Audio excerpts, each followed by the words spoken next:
Bismillahirrahmanirrahim. Alhamdulillahirabbil alamin. Wassalatu wassalamu ala asyrafil anbiya'i wal mursalin.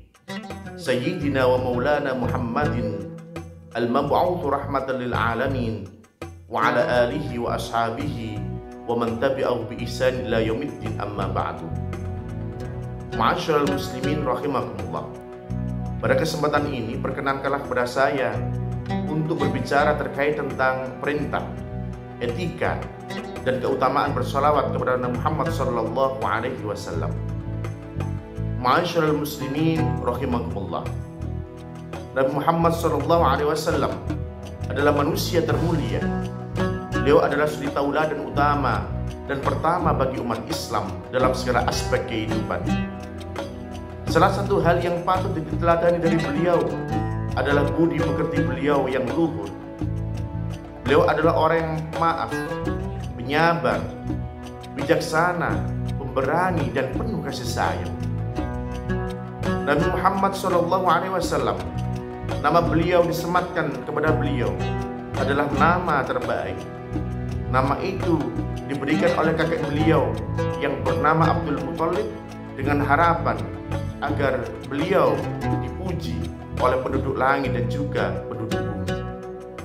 Dan akhirnya harapan dari kakek beliau yang bernama Abu Thalib pun tercapai, karena Rasulullah SAW akhirnya menjadi pemimpin para nabi dan para rasul. Beliau tidak hanya dipuji oleh penduduk bumi, namun juga dipuji oleh penduduk langit. Ma'asyiral muslimin rahimakumullah. Sholawat merupakan bentuk jamak dari kata sholah, yang artinya adalah doa atau seruan.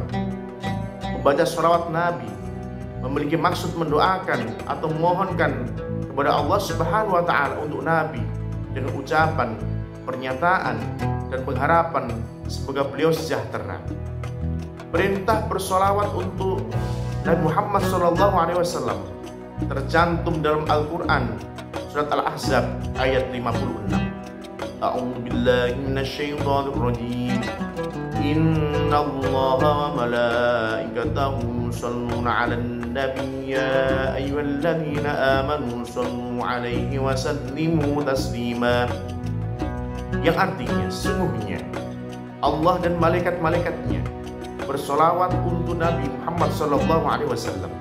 Hai orang-orang yang beriman, bersolatlah kamu untuk Nabi dan ucapkan salam penghormatan kepada beliau.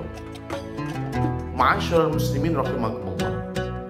Wahbah Az-Zuhaili dalam At-Tafsir Al-Munir juz 11 menyatakan, maksud ayat di atas adalah bahwa Allah Subhanahu wa Ta'ala memberitahukan kepada para hambanya tentang tingginya kedudukan Nabi Muhammad sallallahu alaihi wasallam. Beliau tidak hanya dipuji oleh para penduduk bumi, namun beliau juga dipuji oleh para penduduk langit.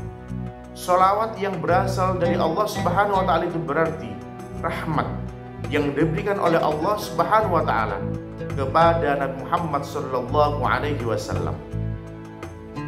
Dalam kitab Hasyiah I'anat Thalibin juz 1, Said Al-Bakri mengungkapkan bahwa manfaat atau fadilah sholawat untuk Muhammad sallallahu alaihi wasallam sangatlah banyak dan tidak bisa dihitung. Namun ada beberapa faedah yang beliau kemukakan. Di antaranya adalah membuka hati yang gelap, mempercepat tercapainya keperluan atau hajat yang diinginkan, memperbanyak rizki, dan orang yang memperbanyak sholawat akan diharamkan jasadnya dari api neraka. Ma'asyiral muslimin rahimakumullah. Dalam bersolawat ada beberapa etika yang harus dipenuhi. Said Bakri dalam kitab Hasyiah I'anat Thalibin juz 1 menuturkan beberapa etika bersolawat. Di antaranya adalah hendaknya dengan tingkah yang sebaik-baiknya, hendaknya dalam tingkah berwudu, suci dari hadas, menghadap kiblat, fokus untuk memikirkan keagungan Nabi Muhammad SAW, membaca sholawat dengan perlahan dan tidak tergesa-gesa. Anjuran membaca sholawat kepada Muhammad SAW itu kapanpun dan dimanapun dan tidak terikat oleh ruang dan waktu.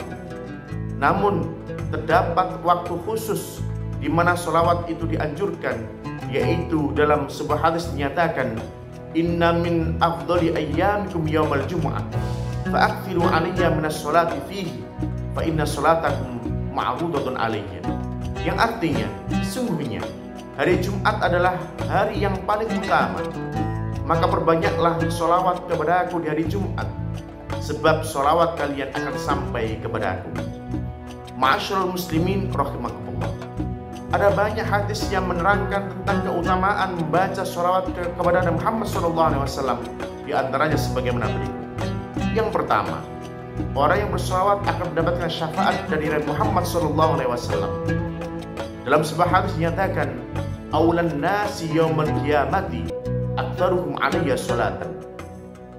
Yang kedua, orang yang bersolawat kepada Nabi akan dibalas oleh Allah Subhanahu wa Ta'ala dengan 10 rahmat.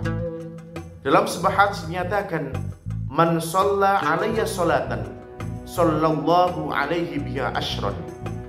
Yang ketiga, orang yang mengucapkan salam kepada Rasulullah SAW akan mendapatkan salam balik dari beliau. Dalam sebuah hadis dinyatakan, ma min ahadin yusallimu alayya illa raddallahu alayya ruhi hatta aruddu alaihi salam. Kemudian yang keempat, orang yang bersolawat kepada beliau akan terhindar dari sebutan orang yang kikir. Dalam sebuah hadis dinyatakan, al-bakhilu man dzukirtu indahu walam yusalli alayya.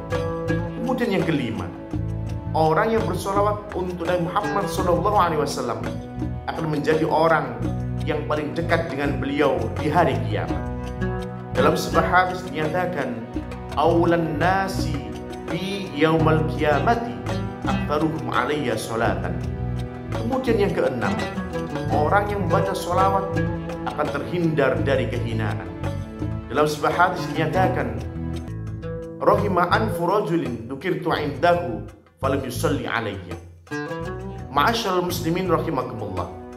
Melihat keutamaan sholawat di atas, dapat disimpulkan bahwa bersolawat untuk Muhammad SAW sejatinya tidak hanya bertujuan untuk mendoakan beliau, namun juga untuk mendoakan diri kita sendiri. Karena manfaat sholawat untuk beliau akan kembali kepada kita. Ma'asyiral muslimin, demikianlah yang bisa saya sampaikan. Kurang lebihnya saya mohon maaf. Wal afu minkum. Wassalamualaikum warahmatullahi wabarakatuh.